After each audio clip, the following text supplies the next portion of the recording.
Imagine this. You wake up in the middle of the night with the strange certainty that something inside you is watching.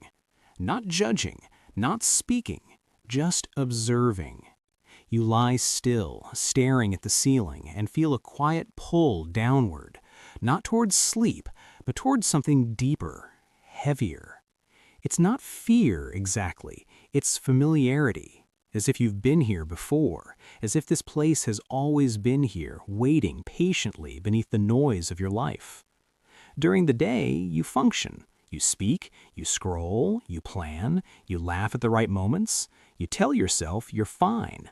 Yet beneath every interaction, there's a faint hum of unrest, like a distant engine that never shuts off. When you're alone, it grows louder. When you're distracted, it fades, but never disappears. You sense a vast inner space you avoid looking at directly, a place you keep busy so you don't fall into it. This is the inner abyss. Not depression, not trauma in the clinical sense, not even despair. It's something more primitive and more unsettling, the confrontation with what remains when all the stories about who you are begin to dissolve, when your roles stop speaking, when your achievements fall silent, when your identity loosens its grip. Here's the paradox that no one prepares you for.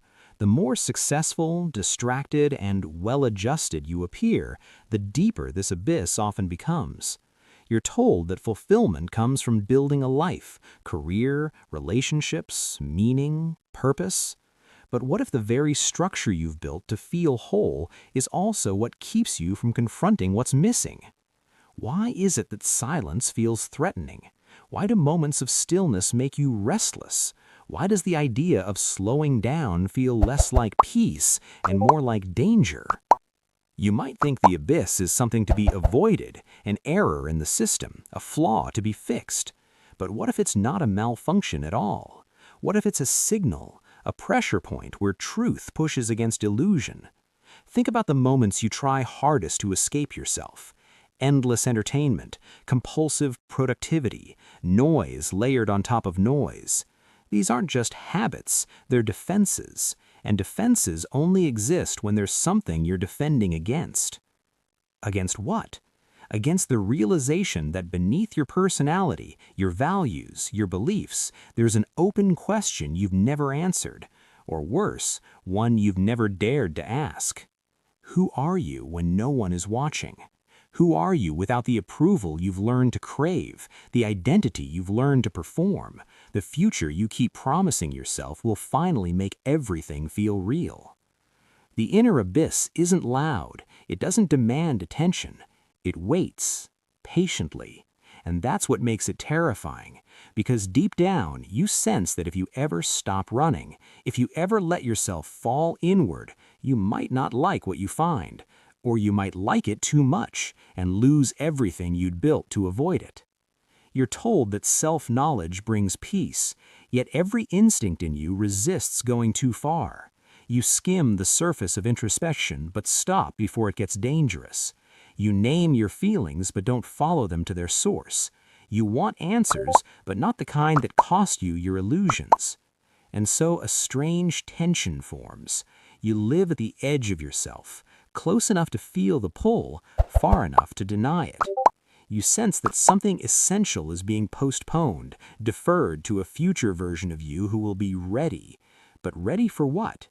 Ready to face the possibility that the life you're chasing is a distraction from the life you're avoiding? The abyss raises questions that don't come with instructions, questions that dissolve certainty instead of providing it, questions that feel less like curiosity and more like exposure. When you look into it, you don't just see darkness, you see potential, raw, unstructured, unnamed. And that might be the most frightening thing of all, because potential demands responsibility. If the abyss is real, if this inner depth is not a pathology but a feature of being human, then ignoring it comes at a cost paid in numbness, in quiet dissatisfaction, in the sense that you're living slightly out of alignment with yourself.